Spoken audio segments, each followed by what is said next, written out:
Queridos irmãos, um bom dia, a graça e a paz do Senhor Jesus, amém? Aqueles que nos acompanham pela internet, da mesma forma, sejam muito bem-vindos.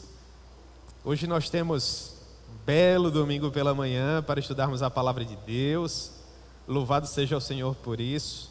Nesse que para mim, os irmãos já sabem disso, é o culto mais especial da semana, o culto do domingo pela manhã. É muito bom poder estar na casa do Senhor para iniciarmos uma nova semana da melhor maneira possível, na presença do nosso Deus, para a maior glória do seu nome. Hoje nós temos a falta de muitos irmãos queridos, né? Aproveitaram o feriado para viajar com a família, aproveitar. Isso também é importante, mas é muito bom poder vir à casa do Senhor. Muito bom. Muito bem. Meus irmãos, eu gostaria de convidá-los a abrirem suas Bíblias comigo em Romanos, no capítulo 7, e hoje pela manhã, com a ajuda do Senhor, nós vamos estudar esse texto precioso a partir do verso 7. Romanos, capítulo 7, a partir do verso 7. Esse é talvez um dos textos mais difíceis de serem compreendidos nessa carta. É um texto que ele possui duas posições hermenêuticas bem específicas. Há um grupo de irmãos que entendem que no capítulo 7 o apóstolo Paulo está se referindo a ele próprio, a luta que é travada no seu coração, o desejo que ele poderia possuir no seu coração de querer fazer o bem, mas encontrar continuamente o mal, a falha, o erro, a dúvida.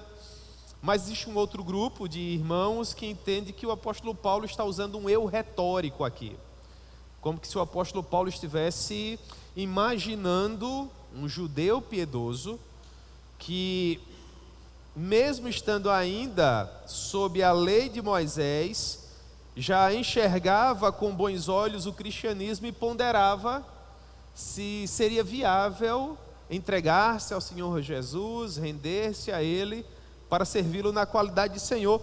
Essa é a maneira como eu interpreto esse capítulo, com esse eu retórico, com essa figura de linguagem utilizada pelo apóstolo Paulo. Contudo, desde já eu quero dizer para os irmãos que essa é a visão minoritária, é a visão menor, tá certo? O Martin Lloyd Jones interpretava assim, nos dias atuais o pastor Augusto Nicodemos interpreta assim, alguns outros grandes homens de Deus, mas aí a maior parte dos nossos pastores entende de outra forma, como se o capítulo 7 estivesse falando de fato de um crente, de um cristão genuíno, enfrentando as suas lutas, abrindo seu coração e conversando com Deus. Eu vou dizer para vocês, ao longo da nossa breve aula hoje pela manhã aqui, por que é que eu não me posiciono dessa maneira, por conta de algo que ele vai estar compartilhando aqui, sabe? O bem que eu quero fazer eu não faço, mas o mal que eu não quero eu estou sempre fazendo. Ele está sempre continuamente perante mim, desventurado homem que sou. Enfim, há algumas peculiaridades nesse texto que me fazem achar que na verdade Paulo está usando a figura de linguagem e não necessariamente tratando desse texto como uma espécie de texto autobiográfico, tá certo? E como eu vou deixar claro quais são as duas correntes, as duas linhas de interpretação, vocês ficam livres para interpretar da melhor forma possível, né? Se vocês interpretarem junto comigo, sejam bem-vindos à minoria. Se vocês interpretarem junto com os demais, que vocês sejam bem-vindos à maioria. De toda forma, nós vamos estar no céu e vamos tirar essa dúvida com o Senhor. Amém? Dito isso, Romanos capítulo 7, a partir do verso 7, a palavra do Senhor nos diz assim: que diremos, pois? É a lei pecado? De modo nenhum. Mas eu não teria conhecido o pecado, senão por intermédio da lei. Pois não teria eu conhecido a cobiça, se a lei não dissesse, não cobiçarás. Mas o pecado, tomando ocasião pelo mandamento, despertou em mim toda a sorte de concupiscência, porque sem lei está morto o pecado. Ora, outrora, sem a lei, eu vivia, mas sobrevindo o preceito, reviveu o pecado e eu morri. E o mandamento que me fora para a vida, verifiquei que este mesmo se me tornou para a morte. Porque o pecado, prevalecendo-se do mandamento, pelo mesmo mandamento me enganou e me matou. Por conseguinte, a lei é santa, e o mandamento santo e justo e bom. Acaso o bom se me tornou em morte? De modo nenhum. Pelo contrário, o pecado, para revelar-se como pecado, por meio de uma coisa boa, causou-me a morte, a fim de que, pelo mandamento, se mostrasse sobremaneira maligno. Porque bem sabemos que a lei é espiritual.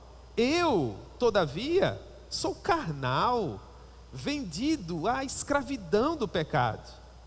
Porque nem mesmo compreendo o meu próprio modo de agir, pois não faço o que prefiro, e sim o que detesto. Ora, se faço o que não quero, consinto com a lei, que é boa. Neste caso, quem faz isto já não sou eu, mas o pecado que habita em mim.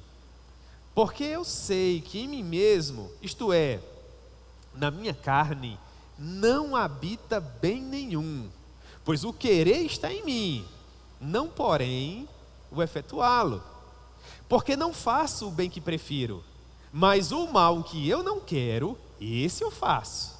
Mas se eu faço o que não quero, já não sou eu quem o faz, e sim o pecado que habita em mim. Então, ao querer fazer o bem, encontro a lei de que o mal reside em mim. Porque no tocante ao homem interior, tenho prazer na lei de Deus. Mas vejo nos meus membros outra lei, que guerreando contra a lei da minha mente, me faz prisioneiro da lei do pecado que está nos meus ombros. Desventurado homem que sou, quem me livrará do corpo desta morte? Graças a Deus por Jesus Cristo, nosso Senhor.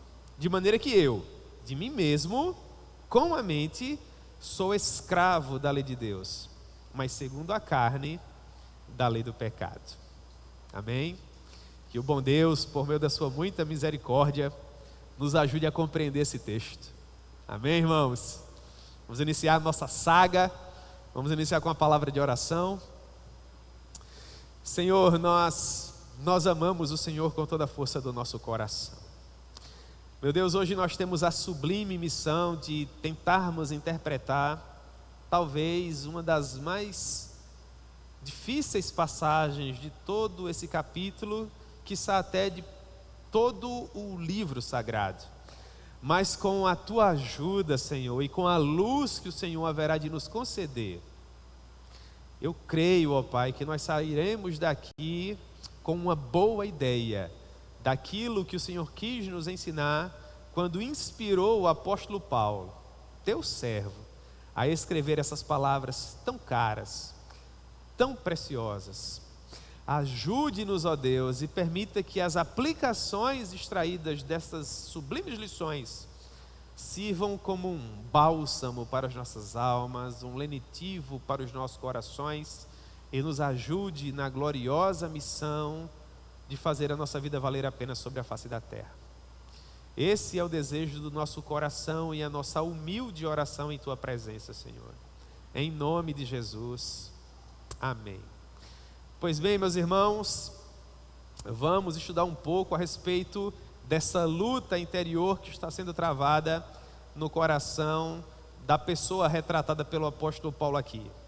A pergunta que inicialmente nós precisamos responder é: quem é a pessoa que Paulo está tratando em Romanos capítulo 7?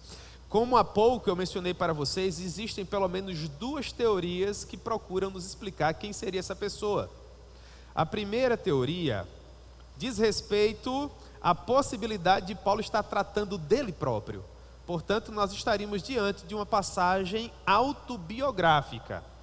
As pessoas que entendem dessa maneira se posicionam dessa forma por pelo menos dois motivos. Em primeiro lugar, porque Paulo estaria falando com propriedade, segundo elas, a respeito daquilo que ele próprio experimentaria. E em segundo lugar, porque o fato de Paulo ser um grande homem de Deus, tão poderosamente utilizado pelo Senhor, não o isentaria do pecado, ainda que Paulo não estivesse mais sob a autoridade do mesmo. Pois bem, Nós olhamos para essas duas perspectivas e, pelo menos na minha maneira de ver, né, com todo respeito, com toda solenidade, eu particularmente discordo, não é? Como eu falei para vocês há pouco, eu creio que Paulo, na verdade, está se utilizando daquilo que nós poderíamos chamar de um eu retórico. Paulo estaria, portanto, imaginando alguém, e essa pessoa, que no meu entendimento seria um judeu piedoso, uma pessoa que estaria sendo evangelizada, estaria naquela fase da luta interior que todos nós travamos quando nós estamos visitando a igreja evangélica e ponderando em nosso coração: mas será que eu devo me converter ou não? Será que isso vai ser bom de fato para mim? Como vai ser a minha vida após essa decisão tão importante? Na minha maneira de ver, essa é a luta que está sendo tratada aqui nesse capítulo 7, tá certo? Pois bem, procurando aplicar alguns textos bíblicos, por que é que eu entendo que Paulo não estaria se referindo a ele próprio aqui? Em primeiro lugar, segundo as pessoas que entendem que Paulo está falando dele próprio no capítulo 7, essas pessoas, elas acreditam que Paulo poderia estar se referindo a um período anterior da sua vida, antes dele ter ido até Jerusalém para estudar aos pés de Gamaliel, momento em que ele teve maior oportunidade de conhecer a lei. E talvez por causa disso, né, é que Paulo estaria dizendo assim: porque nem mesmo compreendo o meu próprio modo de agir, pois não faço o que prefiro, e sim o que detesto. Ora, como é que uma pessoa que já nasceu de novo diz que continuamente só faz o que detesta? Se até então tudo que a gente tenta ensinar é que o pecado deve ser um acidente. Ora, se o pecado é um acidente, como é que continuamente eu vou viver na prática do pecado? Outra coisa, essas pessoas estariam explicando que Paulo teria vivido isso no momento anterior à sua ida até Jerusalém, para estudar aos pés de Gamaliel, porque quem sabe sem aquele conhecimento, não é? Paulo poderia estar dizendo assim: porque eu sei que em mim, isto é, na minha carne, não habita bem nenhum, pois o querer o bem está em mim, não porém o efetuá-lo. E nós sabemos que nós efetuamos o bem não pela força do nosso braço, é verdade, mas com a ajuda do Espírito Santo, que nos permite acertarmos pelo menos algumas poucas vezes. Pois bem, porque não faço o bem que prefiro, mas o mal que não quero, esse faço. E a ideia é de uma continuidade mesmo. É alguém que está dizendo que quer fazer o bem, mas nunca consegue fazer o bem. Ele só consegue fazer o mal. Será, irmãos, que Paulo, mesmo sendo tão jovem, né, teria vivido tão terrivelmente assim? A gente olha para o texto sagrado e percebe algumas passagens que nos ensinam justamente o contrário. Que mesmo sendo ainda muito jovem, até mesmo antes de viajar até Jerusalém para estudar aos pés de Gamaliel, Paulo já tinha uma boa noção da lei. Por exemplo, você olha para Filipenses capítulo 3, versículo 4, e Paulo diz assim, falando dos primeiros anos da sua vida, ele diz: se qualquer um pensa que pode confiar na carne, eu ainda mais.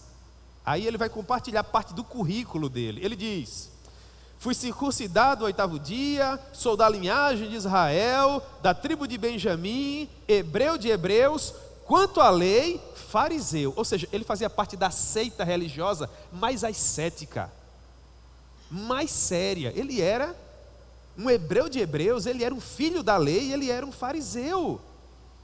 Quanto ao zelo, perseguidor da igreja. E essa porção final, para mim, é mais interessante, para descartar essa primeira teoria das pessoas que acreditam que Paulo está falando dele próprio aqui. Em Filipenses capítulo 3, verso 6, porção final, ele diz assim: quanto à justiça que há na lei, irrepreensível. Ou seja, do ponto de vista dele próprio, aquilo que um ser humano poderia fazer para viver plenamente aquilo que a lei estava oferecendo, este seria o apóstolo Paulo. Um segundo ponto é que essas pessoas entendem que Paulo estaria se referindo, para tratar dele próprio nesse capítulo 7, aquele intervalo de tempo entre a morte de Estevão e o encontro pessoal que ele teve com o Senhor Jesus no caminho de Damasco. Como se esse intervalo de tempo fosse o momento retratado pelo apóstolo Paulo aqui nesse capítulo 7. Só que a gente não percebe uma luta por conversão nesse intervalo de tempo. Entre o assassinato de Estevão e a conversão de Saulo, Saulo permanecia perseguidor. Você não sente na leitura que você faz dos capítulos 7, 8 e 9 de Atos, um apóstolo Paulo lutando com Deus, imaginando uma provável conversão. Você olha para Atos capítulo 9, verso 1, e Lucas vai dizer que Saulo respirava morte. Saulo viajou até Damasco com cartas na mão para prender, para fazer blasfemar, para perseguir. Não é o comportamento de alguém que está ouvindo o evangelho e ponderando se deve se converter ou não. Então, por conta dessas características, na minha maneira de ver, Paulo não está se referindo a ele próprio no capítulo 7. Mas há um eu retórico, há uma figura imaginária que ele estaria utilizando para dar um exemplo daquilo que acontece antes da conversão, para depois nos ensinar o que é que acontece após a conversão. Porque quando você lê o capítulo 7, tudo que você encontra é luta, é desesperança, é desassossego, incerteza. Essa é a vida de alguém que está lutando por salvação, que ainda não se apercebe encontrado, salvo, seguro. Todavia, quando você lê o capítulo 8, a história muda completamente. No capítulo 8, tudo que você tem é segurança. No capítulo 8, tudo que você tem é certeza, uma fé inabalável. Eu creio que nos capítulos 7 e 8, Paulo procura fazer justamente esse contraste. Se antes de dar detalhes no capítulo 7, ele esteve nos explicando o que acontece quando o nosso velho homem morre, e como nós passamos a viver uma vida completamente diferente, no momento em que somos regenerados, agora no final do capítulo 7 e no capítulo 8, Paulo vai trazer justamente a diferença. Ora, compare comigo quem você era antes de ter morrido para a lei, e quem você se tornou no momento em que você morreu para ela. Antes, dúvida, incerteza e insegurança. Você sempre procurava acertar e percebia que só errava. Essa era a sua vida sem Jesus. Mas agora, você se inclina para as coisas do Espírito. Romanos capítulo 8. Mas agora o Espírito testifica com o seu Espírito que você é filho de Deus. Romanos capítulo 8. Mas agora você sabe que as lutas do tempo presente não podem ser comparadas com a glória que te aguarda no final. Romanos capítulo 8. Mas agora, ainda que você enfrente uma luta tamanha, a ponto de nem conseguir orar, você sabe que é um Deus que intercede por você com gemidos inexprimíveis, e que leva até o trono da glória de Deus aquilo que se encontra no seu coração, e que você não consegue nem exteriorizar. Isso é Romanos capítulo 8.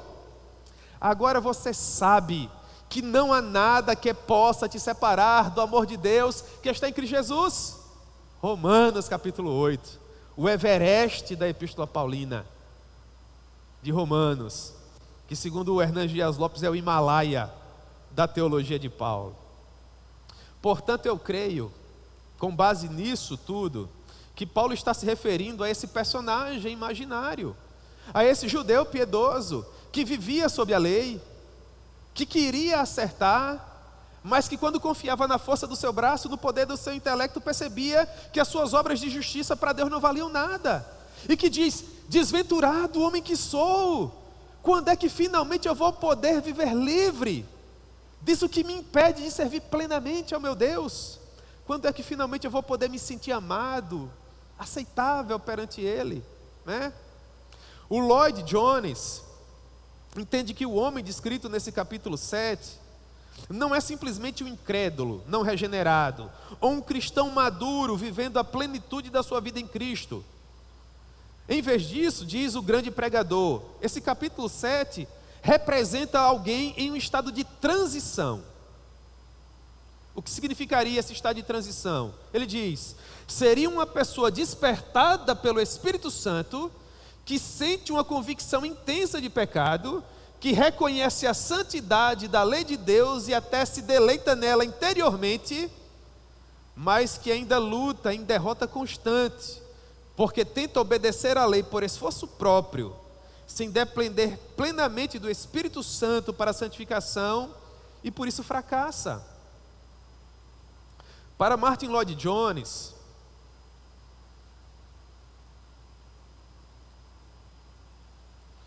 Um não crente não poderia fazer declarações tais como: a lei é espiritual, eu deleito-me na lei de Deus, porque o coração natural é hostil a esse tipo de sentimento.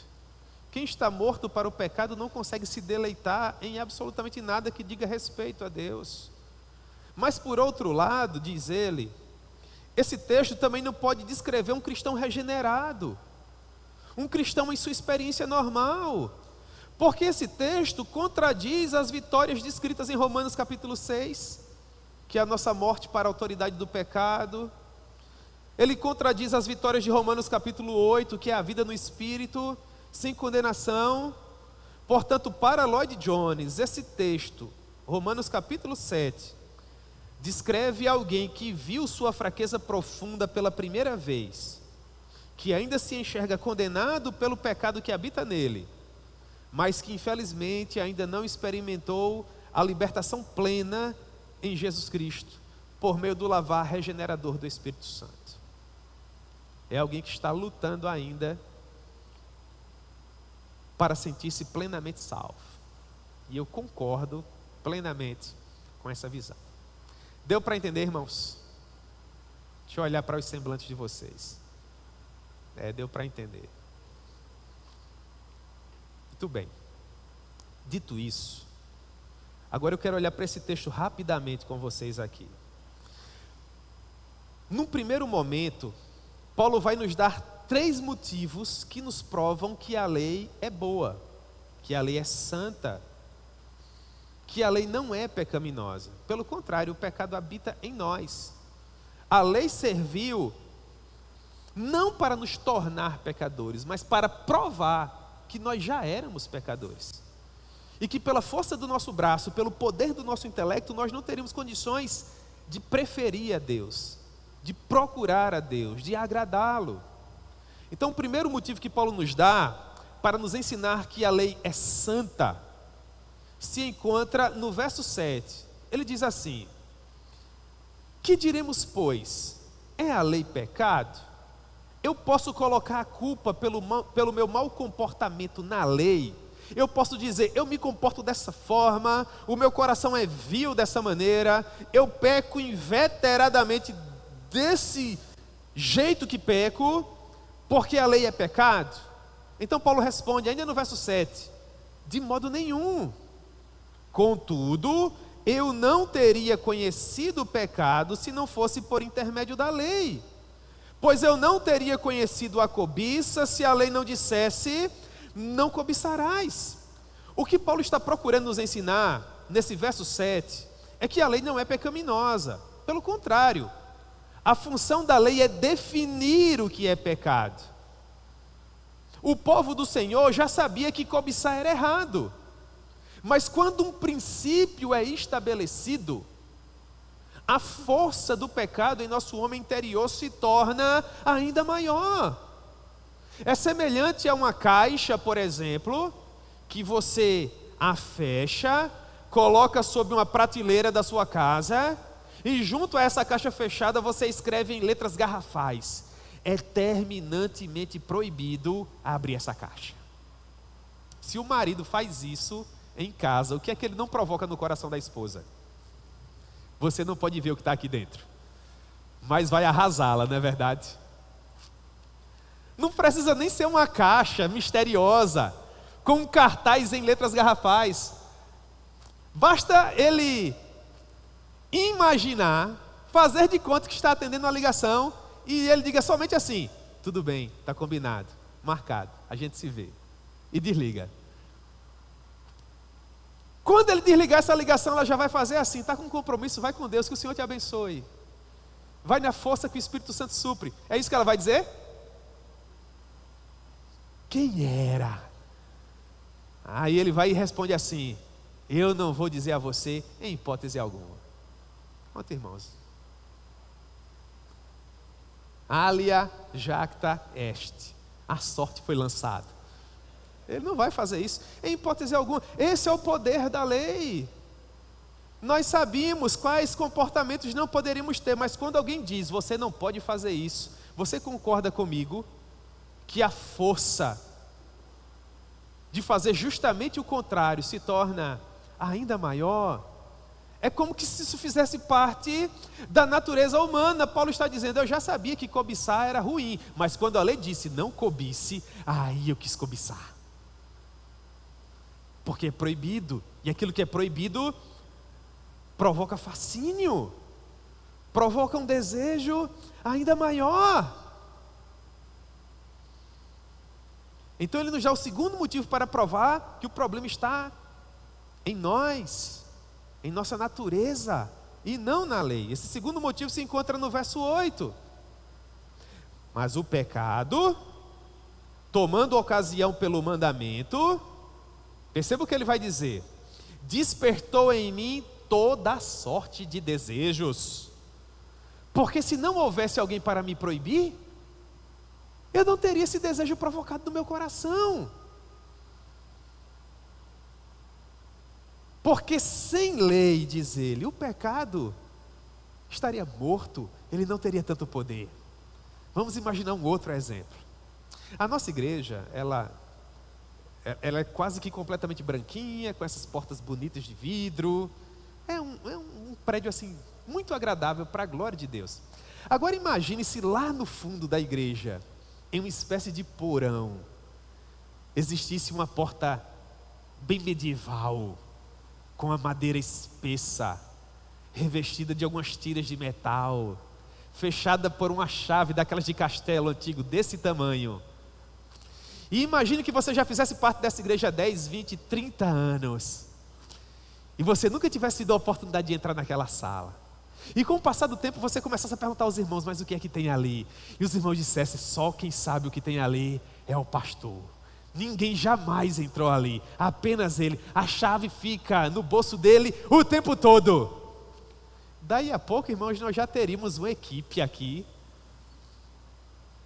planejando entrar na igreja alta madrugada para abrir aquela porta de uma vez por todas e saber o que era que tinha ali. Vocês iam se aguentar? O pastor não teria um minuto de paz, porque a todo momento ia ter um irmão dizendo assim: ô pastor, você não quer que a gente dê uma ajeitada na sala? Não está empoeirada? Né? Uma cadeira sobrando, pastor, vou colocar aquela cadeira naquela sala lá, o senhor permite? Causa esse fascínio, causa esse desejo, causa essa vontade de saber. Por quê? Simplesmente porque é proibido.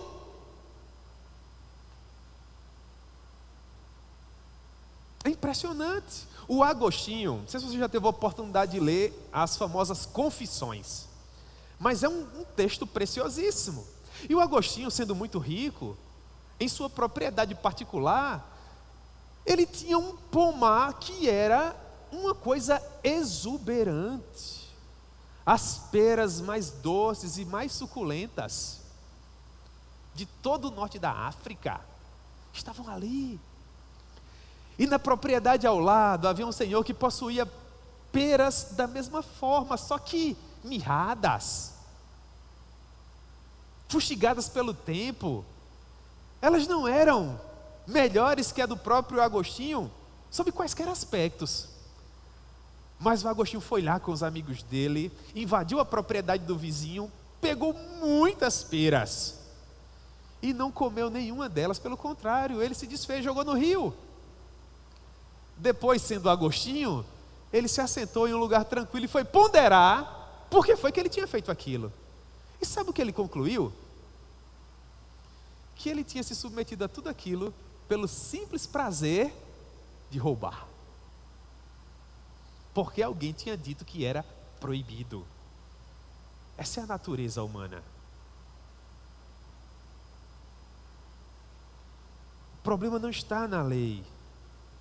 O problema está na rebelião contra Deus. O problema se encontra no fato de que a lei diz: você só pode ir até esse ponto, e você diz: mas eu sou o meu próprio Deus. Eu quero estabelecer as minhas regras. Lembra da sala que eu falei no porão da igreja? Eu quero entrar lá, eu quero saber o que é que tem lá. Eu quero. Lembra do exemplo da caixinha? Eu quero saber o que tem dentro. Nos arrasa não ter o controle. Nos arrasa não ter tudo aquilo que desejamos em nossas mãos. Nos arrasa saber que nós não somos Deus. E é isso o que a lei faz. Ela prova que nós não somos deuses. Ela prova que nós erramos, que nós falhamos, que nós precisamos de ajuda. Isso nos arrasa. Então Paulo dá o terceiro motivo para provar que a lei é santa, que o problema se encontra em nós. Ele diz a partir do verso 9: outrora sem a lei eu vivia, tudo ia bem, diz ele, mas sobrevindo o preceito, isso aflorou no meu coração todo tipo de desejo, reviveu em mim o pecado, e eu morri.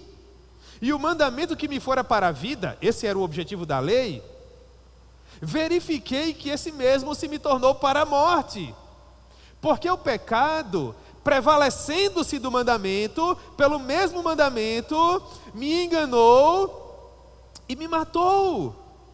O William Hendrickson diz que esse verso aponta para o fato de que houve uma época em que o homem se sentia seguro, sem nutrir qualquer convicção de pecado. A lei não trazia tantas implicações a ele porque a lei não existia. Mas no momento em que alguém disse para ele, é proibido, nesse momento o fardo da vida se tornou insuportável.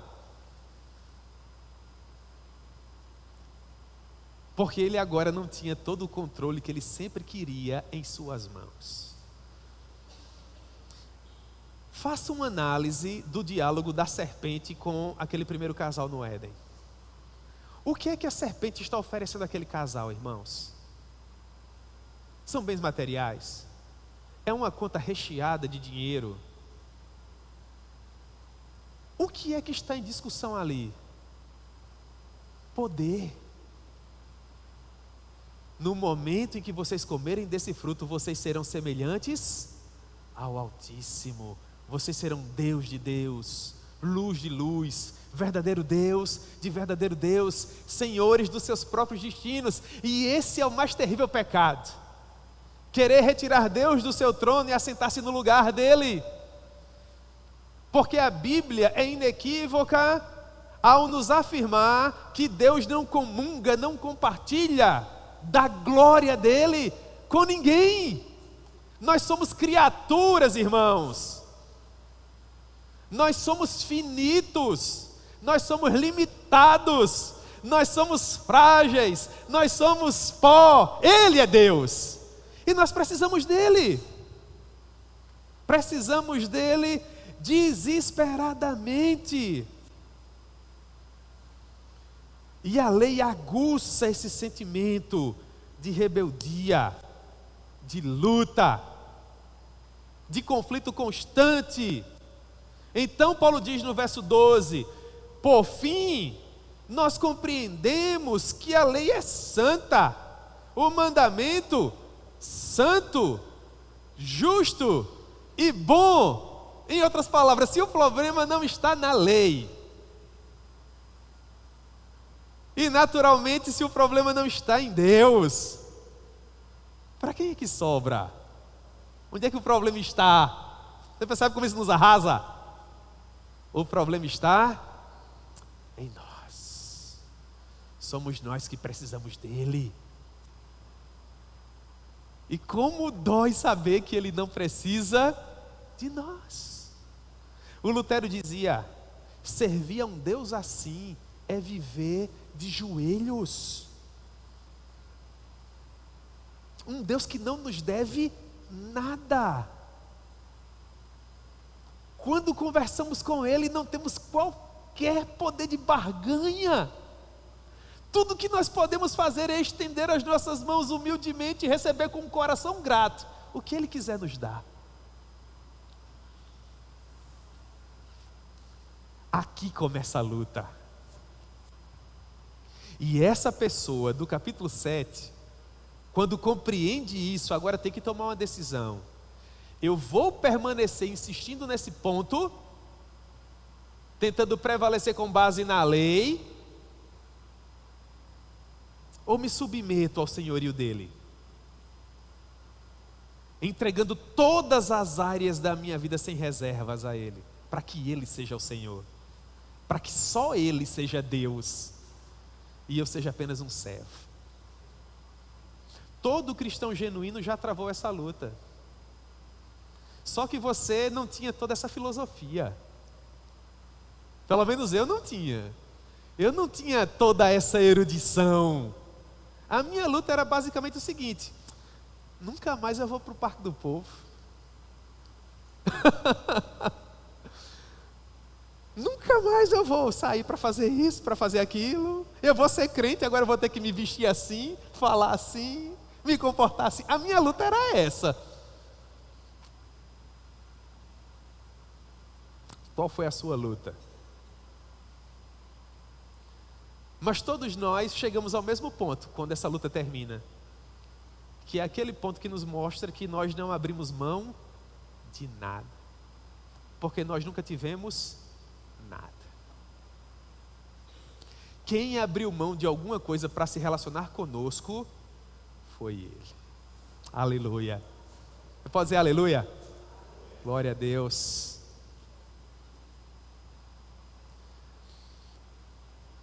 Começa a luta.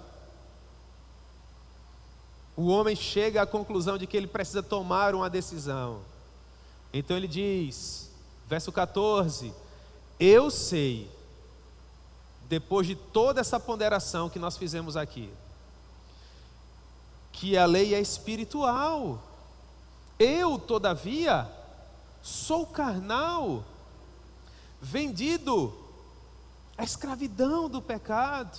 Esse homem agora começa a concordar com o argumento que foi desenvolvido a respeito da santidade da lei. Ele ponderou a respeito dos 3 pontos que eu expliquei até então para vocês aqui, e ele concluiu no verso 14 que a lei é espiritual, a lei é santa. Ele, todavia, é carnal, vendido à escravidão do pecado.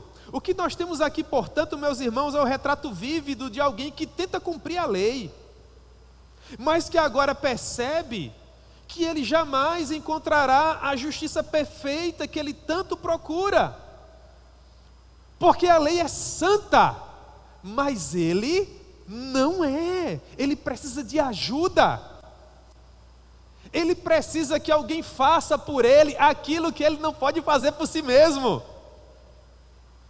E a palavra que resume isso é graça. O que é graça?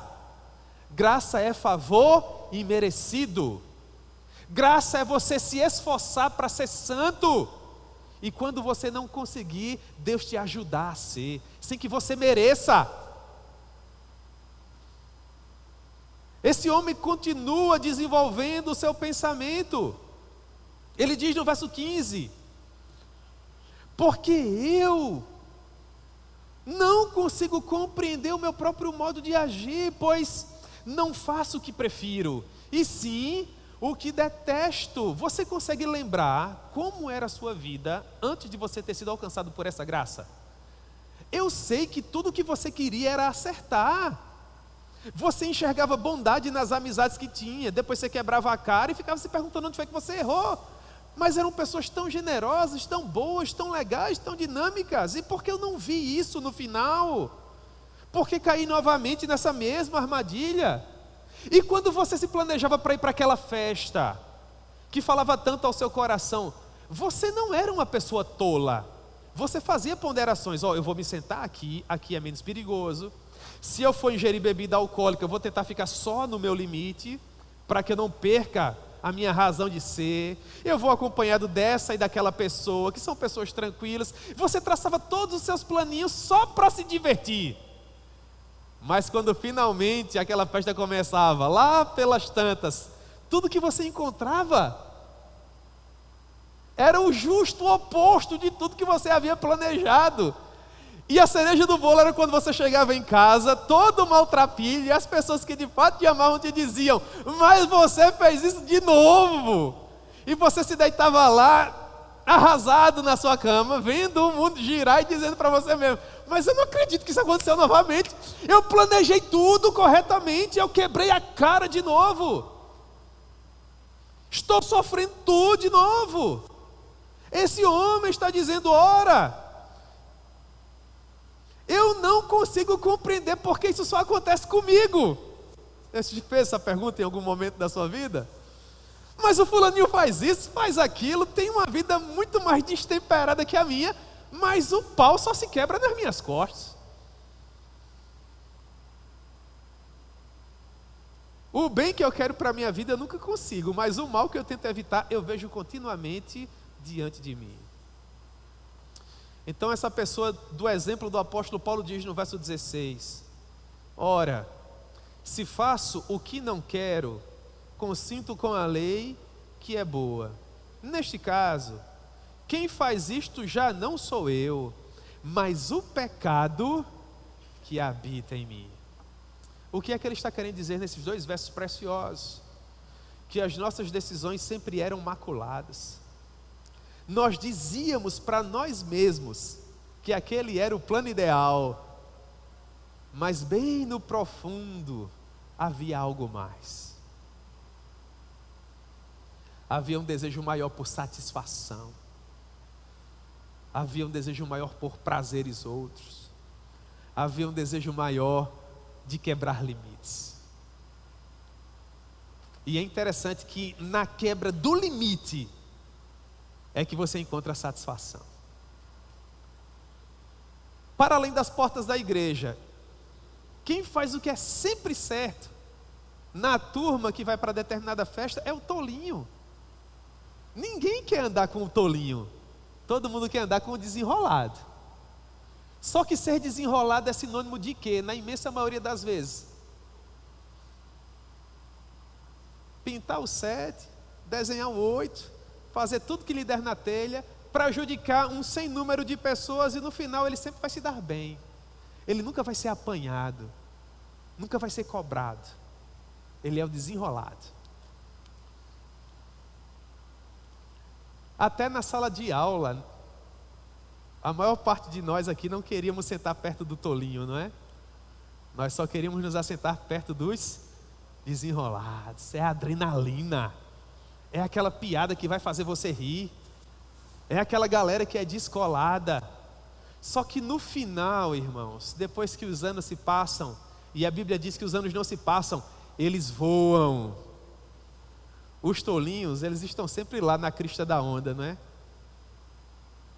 São os melhores cargos, invariavelmente passam nos melhores concursos, em determinada fase da vida já possuem uma vida mais tranquila, mais organizada, mais confortável. E quanto aos desenrolados? A gente vê um monte por aí, né? Essa luta aqui. É a luta de alguém que vive debaixo da lei do pecado e que está ponderando se ele deve se submeter ao senhorio de Jesus. Até que finalmente ele chega a uma conclusão que é inevitável. O Thanos diz: eu sou inevitável. Inevitável é isso aqui. Olhe para o verso 19. Porque não faço o bem que prefiro, mas o mal que eu não quero, esse faço. Mas se eu faço o que não quero, já não sou eu quem o faz, e sim o pecado que habita em mim. O pecado sempre nos afastará cada vez mais de Deus. E enquanto o pecado nos afasta de Deus, inevitavelmente nós sempre vamos achar que nós é que estamos no controle. Nós é que estamos tomando a decisão. Nós é que sabemos o que é melhor para nós. E não conseguimos compreender que Deus simplesmente nos abandonou para vivermos de acordo com nossos próprios desejos. Você quer ser o seu Deus? Então seja. Que catástrofe. Com a mente regenerada que agora você tem, eu quero lhe fazer um desafio. Você teria coragem de acordar amanhã pela manhã e antes de colocar os pés no chão pela primeira vez, fazer a seguinte oração ainda deitado na sua cama? Senhor, deixa comigo. Hoje quem vai resolver sou eu. Deixa a minha vida nas minhas mãos, deixa a minha esposa e os meus filhinhos nas minhas mãos. Pode deixar, Senhor. Não faz nada por mim não. Deixa que quem vai tomar conta de tudo isso aqui sou eu. Hoje eu vou dominar no peito e fazer o gol. Quem tem coragem de fazer essa oração?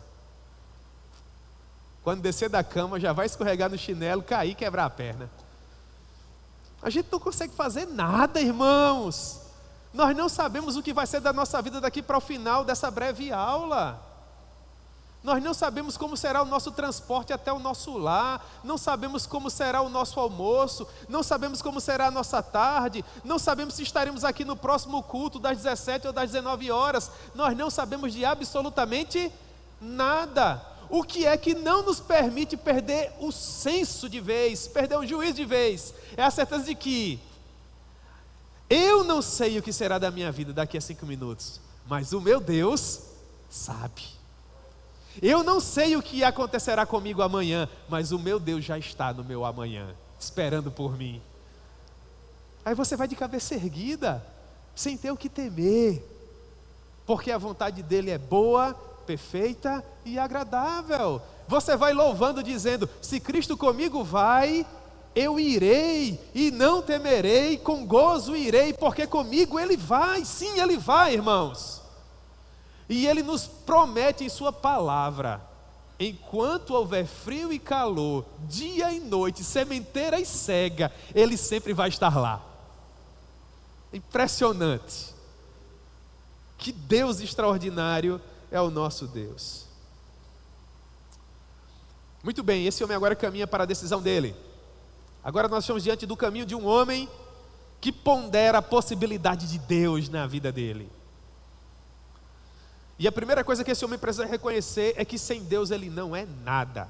Romanos capítulo 7 acaba com alto orgulho, com a altivez, com a autopromoção. Romanos capítulo 7 nos coloca em nosso lugar de criatura. Ele diz no verso 21, então perceba a ideia de conclusão aqui: ao querer fazer o bem, encontro a lei de que o mal reside em mim. Mas você precisa ter muita coragem evangélica para dizer isso, não é? Eu não sou bom. No meu coração não tem essa de gente boa.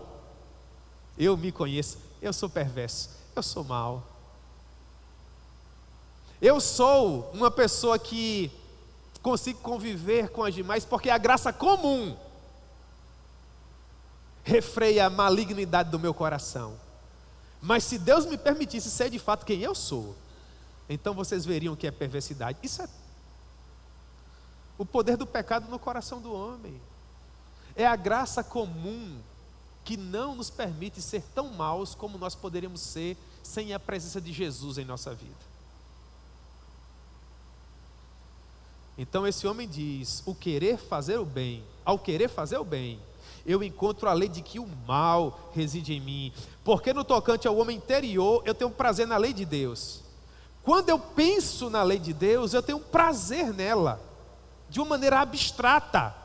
Mas quando se trata de viver isso, de ter um estilo de vida assim, de praticar essa lei, verso 23, eu vejo nos meus membros outra lei, que luta contra a lei da minha mente, e me faz prisioneiro da lei do pecado que está nos meus membros. Ou seja, eu até quero fazer o bem, eu sei que é melhor fazer o bem, mas quando eu vou colocar em prática, eu só faço o mal.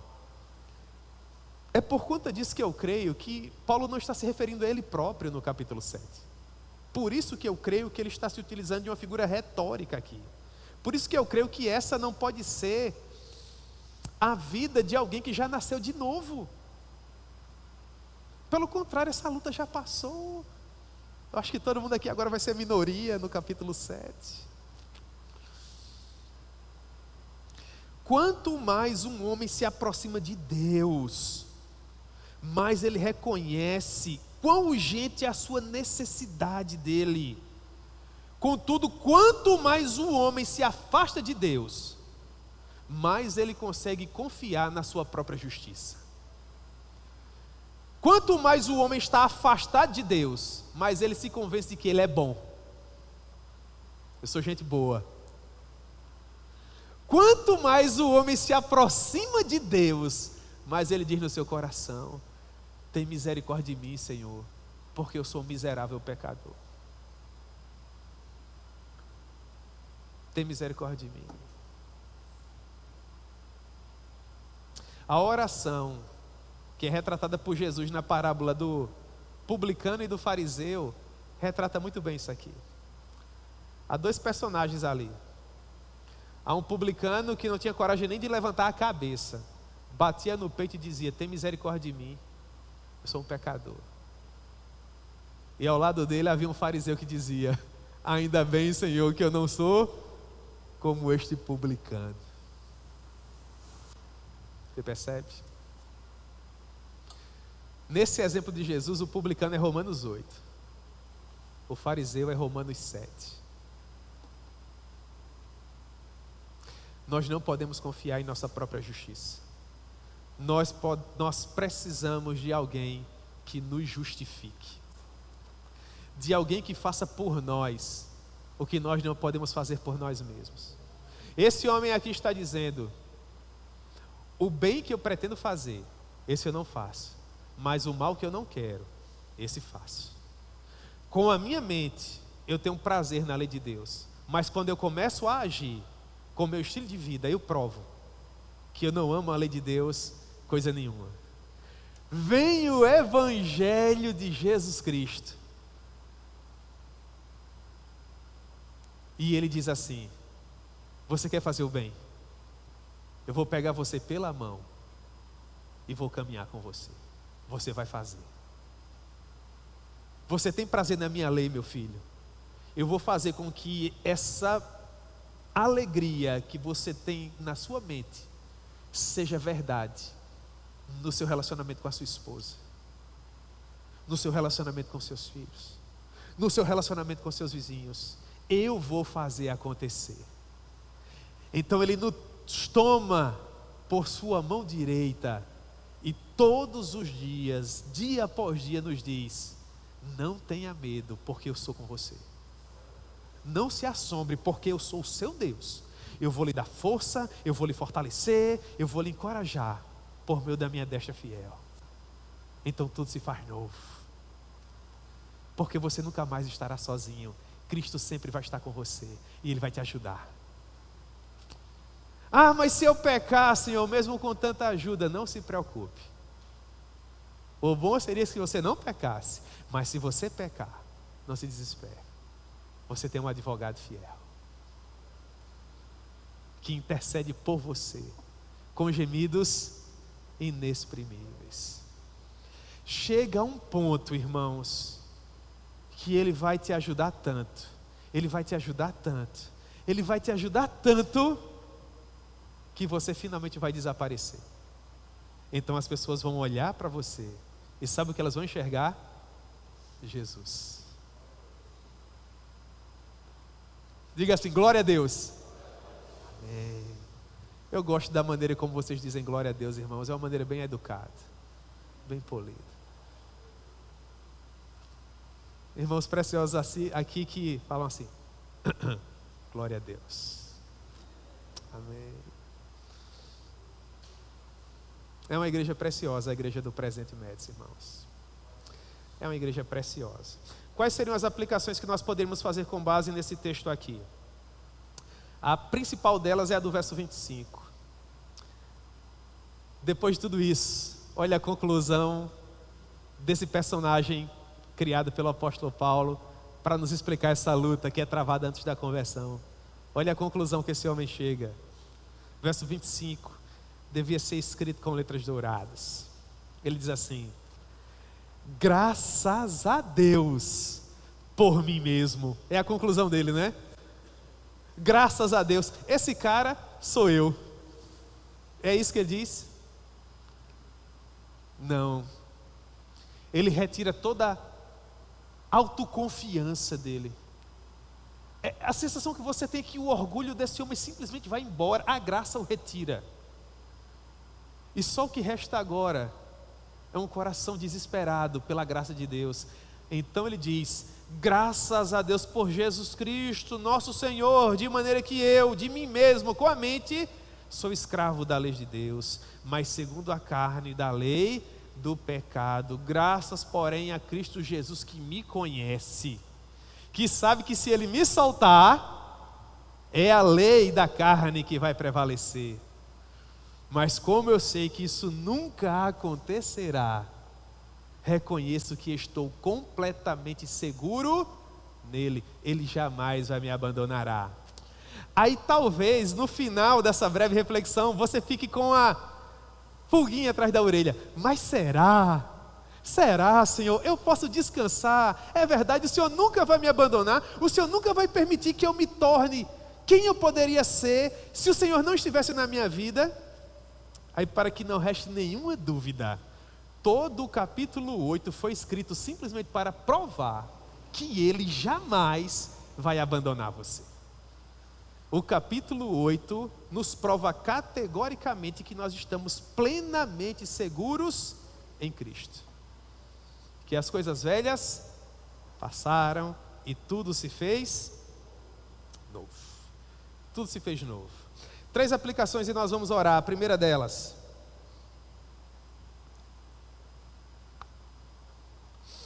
por mais que as nossas vidas, às vezes, sejam marcadas por inúmeras dificuldades, a vida do cristão genuíno não pode ser apenas fracasso total. Porque, afinal de contas, nós somos o povo da promessa, né?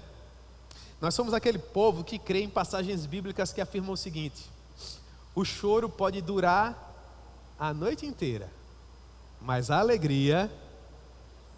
A vida do crente é extraordinária, irmãos. A gente chora, e chora, e chora. Mas no meio da dor, do choro, da aflição, a gente olha nos olhos da tristeza e fala assim para ela: seus dias estão contados. Eu não sei quando, mas o sol vai voltar a brilhar. Então você vai ver, tristeza, até você vai saltar de alegria. Não é, irmãos? Sim, é verdade. Segunda aplicação: ninguém pode ser salvo, conforme nós acabamos de ver aqui, confiando no seu próprio mérito. Porque o mal do qual essa pessoa foge sempre vai prevalecer. Sem Jesus não dá.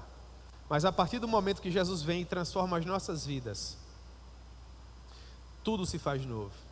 E nós encerramos dizendo assim como esse homem: graças, porém, a Deus, que em Cristo Jesus transformou a nossa vida de uma vez por todas.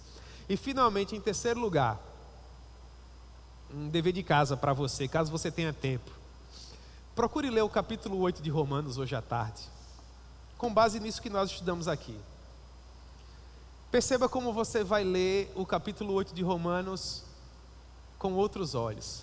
Eu gostaria que, em especial, você prestasse atenção à primeira frase de Romanos capítulo 8. Eu queria que você associasse o último verso do capítulo 7, o verso 25. Graças, porém, a Deus, que em Cristo Jesus está conosco, com a primeira frase de Romanos, capítulo 8, verso 1. E perceba como tudo vai fazer sentido para você. E depois avance no capítulo 8, de sessão em sessão. A inclinação do Espírito, o testemunho interior do Espírito Santo, a prova de que as lutas do tempo presente não podem ser comparadas com a glória que nos aguarda no porvir, a intercessão do Espírito e finalmente as provas de que nós estamos seguros em Cristo e que nada pode nos separar do seu amor. Você termina de ler Romanos capítulo 8 com isso em mente e faz a oração de Simeão. Despede agora em paz o teu servo, Senhor, porque os meus olhos já viram a tua salvação. Estou seguro. Estou seguro. Amém?